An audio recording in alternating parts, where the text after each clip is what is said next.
O incêndio tem a ver com o nome do livro, Cinzas do Juqueri? Tem. Queria que você começasse a falar do segundo livro. Porque, ó, o Capa Branca, o nome veio bem natural, porque era assim, era a história do Capa Branca. Era o Walter, era o apelido de todos os funcionários. No caso do José da Conceição, a gente foi escrevendo e delimitou que seria o olhar dele. Os dois livros estão em primeira pessoa. É como se o Walter contasse para mim ou para os leitores a história e o José contasse para mim e para os leitores, e para as leitoras, claro, a história. E a gente foi fazendo e falou, que título que a gente vai dar, né? Aí só caía em lugar comum, tipo, A Casa dos Horrores, né? Oh, então, umas coisas nomes de filmes de terror. Tá zero que olha que dá um filme de terror aí que põe qualquer um no chinelo. Um bastidor, assim. A gente chegou na editora, que aceitou publicar o livro, com um título provisório que era Memória das Cinzas. E não tinha Juqueri, tinha assim no subtítulo, alguma coisa pro Juqueri.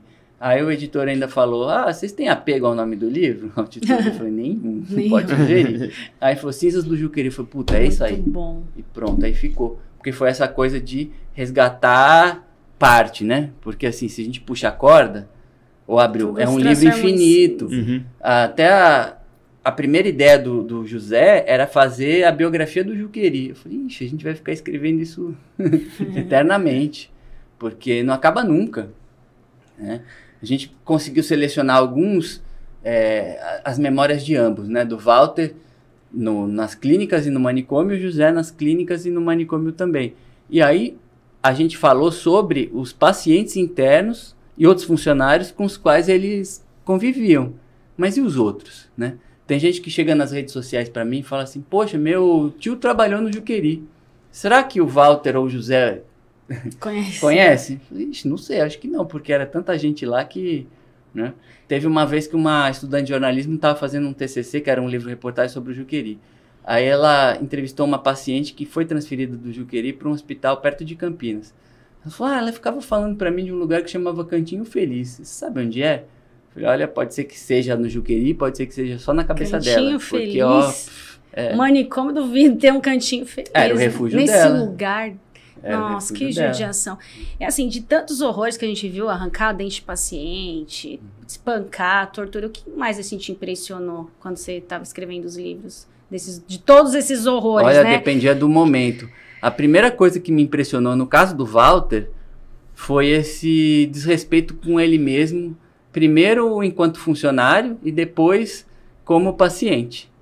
Porque ele nunca era ouvido, né? E aí como consequência, vinham todos esses problemas, né? E foi o que o levou a ser paciente. Aí eu fui entendendo que a gente tinha que resgatar essas memórias para contar a história, e a gente sabe que a história no Brasil ela não é bem... A história, as memórias, aquilo que a gente deixa no passado nunca é bem tratado, né?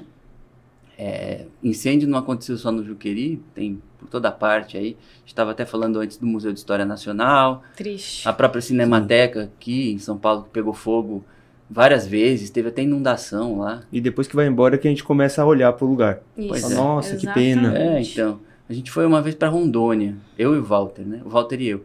E lá tinha um museu da cidade, uma cidade pequena no sul de Rondônia, chama Vilhena. E tinha um museu da cidade, tava fechado.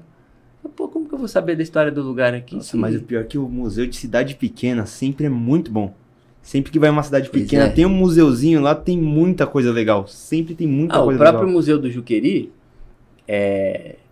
eu fui a primeira vez para Franco da Rocha em 2007, 2008. Final de 2007, começo de 2008. Já falavam desse museu. Ele foi inaugurado em 2021, no meio da pandemia só. 2021? 2021 só.